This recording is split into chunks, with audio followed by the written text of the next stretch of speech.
we watched Shelby Oaks. And a big part of what drew me to it was people on Twitter are completely insufferable most of the time. But it got kind of bashed throughout the last couple of weeks as it ran through its theatrical run. And I don't really see it. I think this movie's pretty good. Truthfully, if you told me without looking that this person wasn't a professional director or something like that, I'd have been pretty wowed.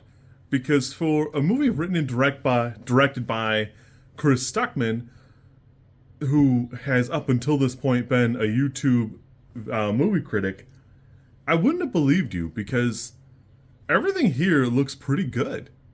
And I admittedly, there's a degree of having a filmographer, and I'm sure Neon has had a good chunk of help where even he has said that they reshot some stuff and tried to jazz up the parts where he couldn't afford during his original budget to have the right amount of gore, and some of the effects I'm sure were a little lackluster without it. And you can kind of tell because there are a couple times when you're looking at something and it's just the theory of something scary being over there, and you're not actually looking at something horrifying.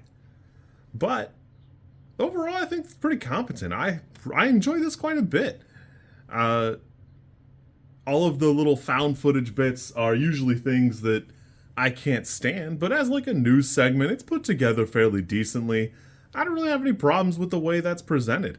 In fact, it takes a little while to get up to where it feels like the movie is starting, and honestly, all of that felt pretty good. I felt like that was pretty well paced.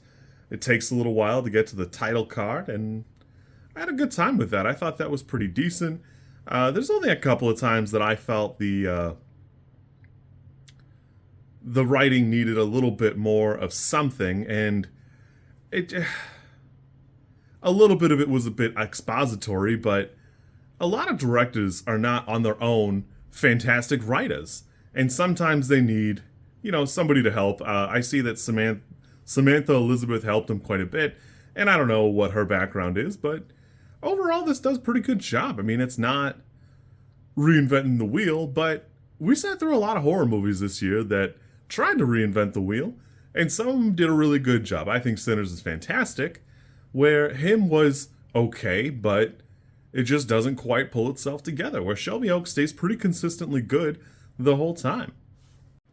For me, I try not to just grade things on a curve all the time, but a lot of the things are grading it a little lower than a 6, which I think is a little baffling.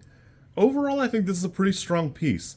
There's an element of the finale that it probably should have leaned a touch more into throughout, and I, like everybody else, am a little tired of the trope where the husband is a little incredulous of the supernatural things that even he has kind of witnessed a little bit of. I don't know. I mean, it's a common trope, and it works because your solitary is what makes you susceptible to these things. If there's 4 people running around an abandoned prison, it's a little harder to feel that solitude and that fear of being alone in an unfamiliar place. Overall, I had a good time with this. I think it's pretty well shot. It could use a little bit more in the writing department, but I don't really think that's either fault of Sam Liz or Chris Stuckman. I think it done a pretty great job. It's got a decent cast for having a small budget. I really enjoy how this came together. It's been about 4 years in the making, and I think it did a fantastic job. Really, I never watched the trailer, so I didn't really pay any heed to it or anything like that. When I suggested it, my mother went, "Well, let me look at the trailer and I'll let you know." And whatever that is, she immediately went, "Yeah, I'm in." That one poster with her on the bed is a completely different tone now. And yeah, I can't talk about this movie without mentioning it. Camille Sullivan does a fantastic job the whole time here. She's front and center the whole movie, even though narratively it seems like she is an accessory to what's going on. God, her facial expressions really carry it here. And I had such a weird whiplash because I knew I had seen her somewhat recently, and I couldn't quite put my finger on it, and that's because I watch a lot of Shorzy. So I've seen Camille Sullivan, I've just never seen her in a serious role, and that's my bad. I should have been seeking her out a little bit more, because not only do I find her very attractive, she really does crush this role. It's really fantastic to see her here and doing the work. Keith David's always great. And Brendan Sexton does a good job here. He's not doing anything fantastic, but he does take up that role as typecast incredulous husband. Robin Bartlett, horrifying. And Michael Beach's pretty good. Overall, I had a good time with this. I didn't really have any real complaints. I think even the found footage bits are done pretty well. I don't have any, like, huge problems with it, other than, I think the ending could be telegraphed a touch better. But I could easily see this as like a 6 or an 8. I think it's silly to see so many people who clearly expected a 10 out of it. But as directorial debut, I think this is fantastic. If he goes on to direct more, I hope he does. Because they're fantastic. And I think he's got an eye for it. Certainly now he's watched enough films, he could pick out what works, what doesn't. And yeah, I had a good time with this. This is pretty good. It's a solid showing from Neon. I'm happy to see them step in and help out where the crowdfunding came just a touch short. I'd have been interested to see this even without Neon's help, but certainly getting a good distributor helps make it accessible.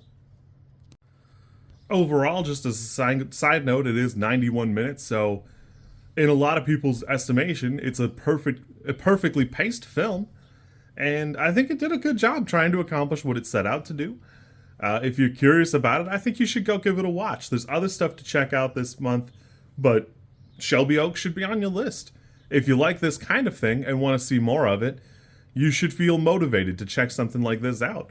I think it did a pretty good job, and it stands shoulder to shoulder with a lot of the good product I've seen throughout 2025. You kids be good. I gotta get ready for work, and yeah, I'll bring you milk when I get home. If you like this content, I'm supposed to ask you to like, comment, and subscribe. I think like is here, and comment is probably down there, and subscribe over there somewhere too, I think. I don't know how many times this like snippet is gonna make it into a video.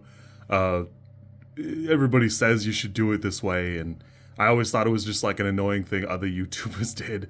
And as you know, I am bad at editing, so if you like it, great, I'm happy for you. If you don't like it, I'm sorry.